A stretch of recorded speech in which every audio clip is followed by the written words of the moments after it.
level rise, frequency of adverse weather, and food insecurity are just a few of the very real issues that the Fijian community face on the daily basis in this 21st century. These situations emerged with the onset of changing global weather patterns and climate change, and have wreaked havoc in the lives of the Fijian, especially those in rural areas. While Fijian coastal communities grapple with these and the fact that their children might have to find new homes elsewhere, it is equally hard for them to protect terrestrial ecosystems and food sources from the forces of globalization and interest of multinational extractive corporations. This in turn compounds the issues of insecurity, shortage and vulnerability of many communities where developments have been taking places and have caused substantial amount of damages on the environment and community as a whole, in terms of their livelihood and kinships that have been created and experienced for centuries. With this being said, the Archdiocese of Suva embarked on a journey through Caritas Fiji, and here we are in Ba, exploring the development site where the black sand mining is taking place.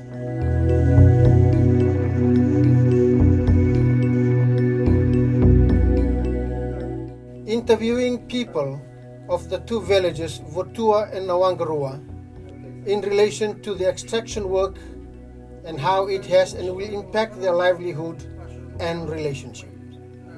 Let me begin by highlighting the consultation process. The people believe that there was no proper consultation done, and they have been very vocal about it. Nina promeado no eso na patindike me baltano boto so na yaudola ke tau no na limatu wai se limatu la causa ya na kedi ke atamam tam gulu me saranga me na na kedi asi ni no boto me metar ke la patindike.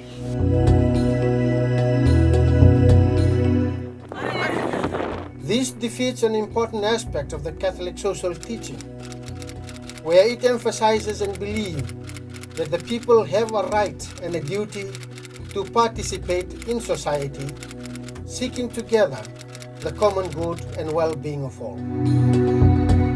Furthermore, the people say that those who signed the agreement for the work to take place were not well informed, for they do not understand what the documents contained, especially when it was all written in English. Ibi vakin tavalatay nga ni sinibolo dumadana kan itu butu mata membo menta bena kor tuani ilang ngamele wala tunan saita yor tumandangan saita na per tu sini klikila tumandangan kena pamata ki pawala kita itu men kena pamata latak. Here it is clear that the process of consultation was not followed accordingly, for there was no free prior informed consent. Don mendonandambe beko sakita kina kena mai bagarauda kana keli. On the other hand, the forms of corruptions which concealed the actual environmental impact of a given project in exchange for favors usually produce specious agreements which fail to inform adequately and allow for full debate.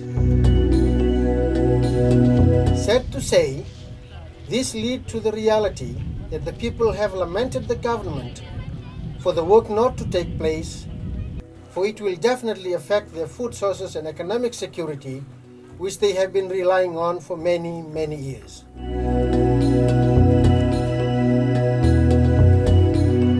Dondon mi mamili pakatarong biletana le mamdora nawai na bitongotong. But to no avail, for the mining extraction went ahead.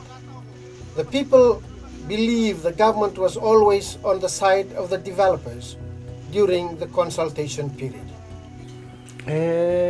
Kipabutia na matuntu sila tumotoro ke gibabuta ke oko itunga na le asa oa wa gibabuta itam beke ko teno valim tuko ko na dole ko tuna tawin golingoli iyo katlang kalem ko mu kampan ase wona kampan itam tarap na mo ko la vale buni latto la baka o itu ki semben tapos kasla motor me titimas la motor na tawin goling-goli me pamaramatay na lod banua muna ro kay mamipila tayo sa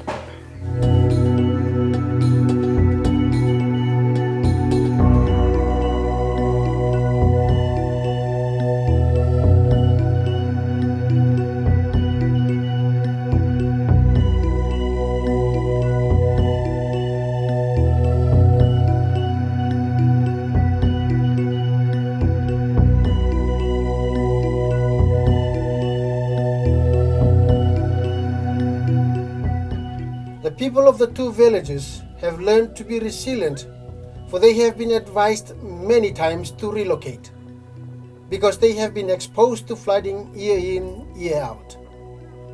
However, their fathers and forefathers decided otherwise. For their main sources of livelihood, their food security is close by, which is the sea.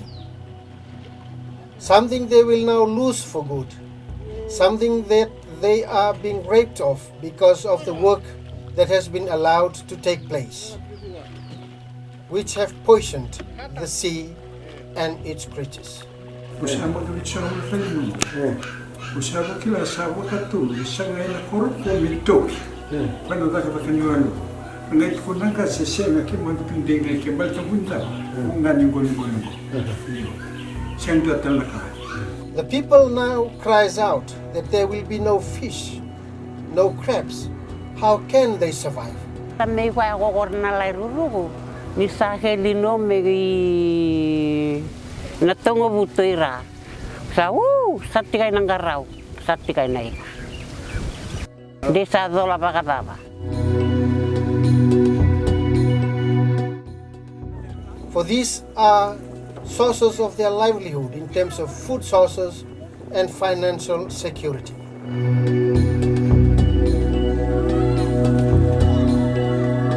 In addition, the people of the two villages now fall deep into their grave, for they are not only vulnerable in terms of flooding, but sea level rise and loss of food sources and economic sustainability. Karo na lindu matatawa libu ati tarufia bakali butu sonna lengali bundo ya sonna undakin na tsunami undaki be iti tatata robitu iyo yenanga na keke limisantiro enge yazo mai kita na kwali bunga mitago tamatala kuma mamnatumbai bai. Another important factor to consider is the impact of globalization, where value have shifted in the community from people-centered to wealth-centered, where money becomes the center of attraction in terms of decision-making, hence lead to the fragmentations of kinship ties that have been there for centuries.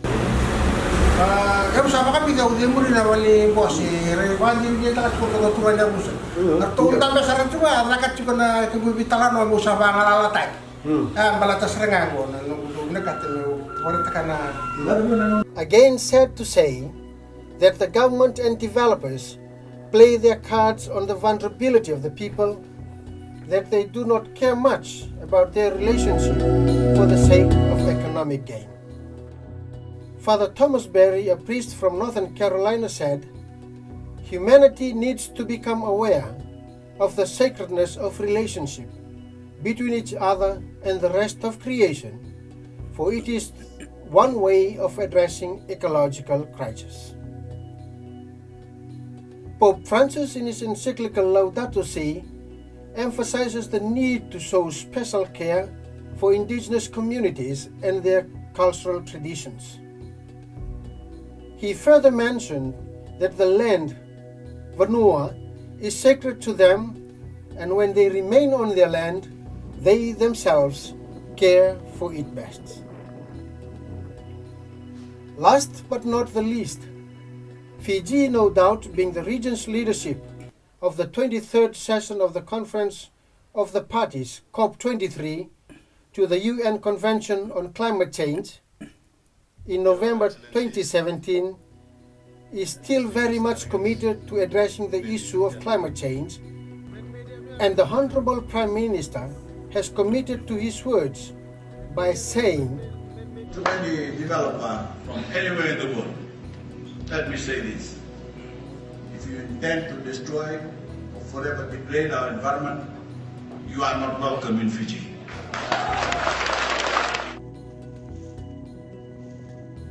Here reported is the black sand mining in Ba that have caused damages to the environment, which is also the food and long-term financial sources for the people of Votua and Nawaqarua.